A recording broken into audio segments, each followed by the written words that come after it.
Pemirsa, BNN bekerjasama dengan Bea Cukai baru saja mengungkap peredaran narkotika jaringan narkotika internasional dari Cina dan Malaysia ke Indonesia.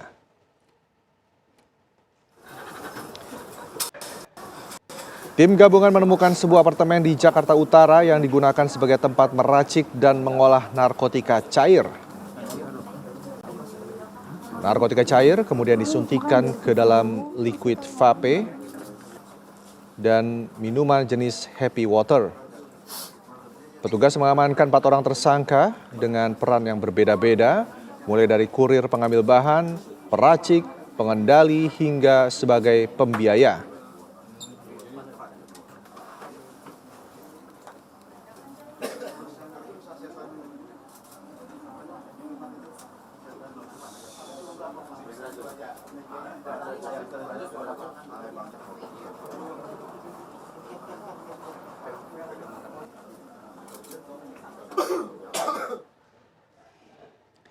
Tim gabungan menggerebek sebuah apartemen di Jakarta Utara yang digunakan sebagai tempat meracik dan mengolah narkotika cair. Informasi terbarunya akan disampaikan oleh rekan Alvin Saputra yang berada di lokasi.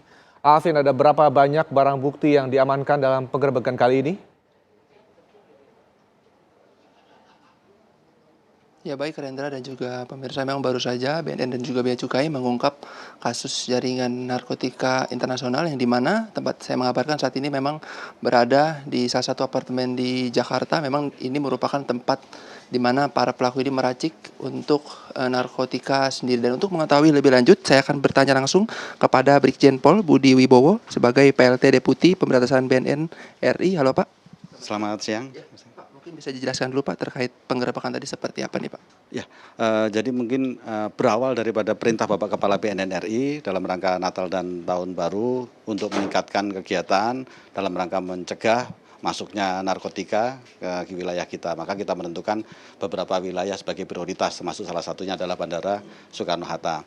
Dan tim gabungan antara BNN RI, Bea Cukai, dan Imigrasi serta kementerian yang lain pada tanggal 26 Desember 2005 kemarin berhasil mengidentifikasi penumpang yang diduga kuat membawa narkotika. Selanjutnya dilakukan pendalaman, dikembangkan di beberapa tempat, kami berhasil menyita beberapa barang bukti dan terakhir adalah di sini saat ini. Ya Pak, mungkin boleh diperhatikan Pak, barang buktinya apa saja yang ada di salah satu apartemen ini Pak? Jadi para pelaku ini di apartemen yang pertama barangkali bisa dilihat ini adalah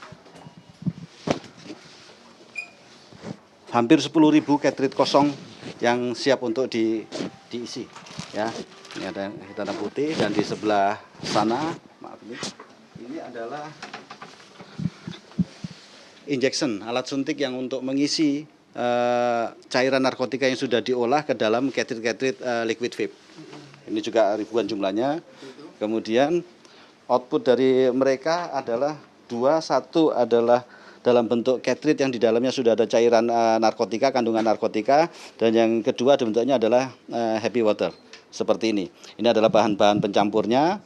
Kemudian dari cartridge ini kemudian dia bungkus ulang, kemasannya adalah semacam ini diedarkan. Dan di sini kita lihat ada beberapa bahan yang digunakan sebagai pencampuran di Happy Water, termasuk ada serbuk perasa dan ini ada bungkus-bungkus daripada Happy Water yang masih kosong. Kemudian di sini juga kami menemukan ada barang bukti, ini adalah barang bukti liquid vape yang asli dari berbagai macam rasa, ya. Ini yang digunakan untuk disuntikan. Kemudian ini ada lemari pendingin.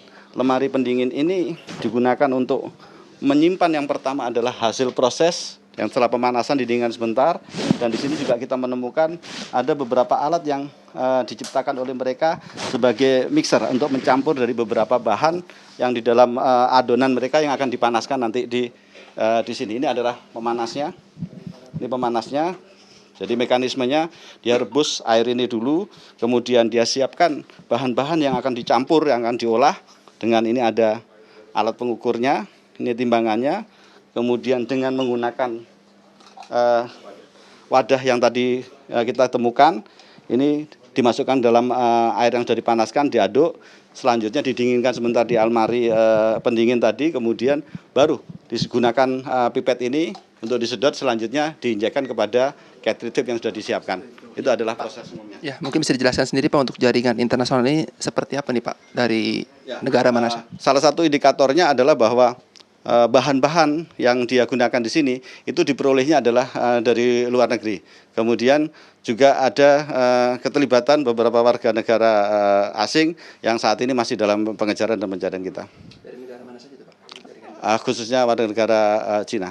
Cina ya Pak ya. Ya, dan memang untuk negara Cina sendiri untuk yang negara Cina itu apakah sudah ditangkap atau memang masih DPO nih Pak? Belum, masih DPO. Sementara yang sudah kita amankan adalah 4 orang, ini warga negara kita. Ada salah satu perempuan yang perannya dia sebagai peracik, terus sekaligus mengendalikan operasi ini. Untuk tugasnya sendiri apa Pak dari 4 orang yang ditangkap ini? Tadi saya sebutkan bahwa yang perempuan dengan inisial P itu adalah sebagai peracik sekaligus mengendalikan operasi. Kemudian yang 3 itu ada yang sebagai kurir, pengambil barang, mengambil bahan, dan juga pengantar. Ya. Oke, siap. Makasih banyak Pak Budi untuk informasinya. Ya baik Rendra dan juga pemirsa, itulah memang TKP ataupun tempat diraciknya narkotika yang dimoduskan dimasukkan ke liquid dan juga minuman, dan di mana nantinya dari pihak kepolisian juga terus mencari DPO yang saat ini berasal dari warga negara asing. Sementara Rendra kembali ke studio. Baik, terima kasih Alvin Saputra informasinya langsung dari TKP penggerebekan di sebuah apartemen di Jakarta Utara.